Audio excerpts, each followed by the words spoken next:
কি হবে যদি রাতে সুইচ অফ করে না করে অন করে ঘুমান? তাহলে প্রথম দিন আপনার ঘুমানোর স্বাচ্ছন্দ্য বোধ মনে করলেও আপনার ইমিউন সিস্টেম বলবে, আপনি রাতের সময় মস্তিষ্ক বলবে যে আপনি এখনও দিন রয়েছে। এতে করে আমরা হরমোন শক্তি কমে যাবে এবং আপনার হাত পা সরসরাবে, ঘুম ক্লিয়ার হবে না।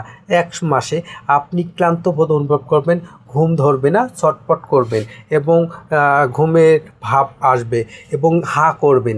এতে করে আপনার ঘুম কখনোই আসবে না। এতে করে আপনার হজম শক্তি ধীরে ধীরে ব্যাঘাত ঘটবে, হজম শক্তি ঠিক হবে না, পায়খানা ক্লিয়ার হবে না, আপনাকে জাঙ্ক ফুড খেতে মন চাবে। এক্ষেত্রে আপনি জাঙ্ক ফুড খাবেন, কিন্তু এতে করে চর্বি আপনার বেড়ে যাবে। 6 মাস পর আপনার ইমিউনিটি সিস্টেম এমনভাবে লস্ট হবে যে আপনি 2 দিনে 1 দিনে জ্বরে ভুগবেন, মাথা ব্যথায় ভুগবেন, আপনার মাথা সবসময় ব্যথা করবে, আপনার ইমিউন সিস্টেম মাথার সিঙ্গেল সবগুলো কাজ করবে না। এতে করে আপনার কোনো কাজেই পড়া বা কোনো কাজেই মন বসবে না।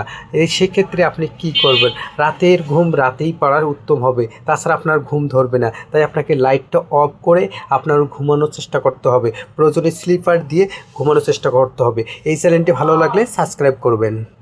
তাহলে বন্ধুরা, আপনার ঘুমানোর সময় লাইট অন করে না অফ করে ঘুমান, কমেন্টে জানাবেন। তবে অফ করে ঘুমানো সবচেয়ে ভালো, তাহলে আপনার শরীরের হরমোন ব্যালেন্স ঠিক থাকবে ইনশাআল্লাহ। ধন্যবাদ সবাইকে।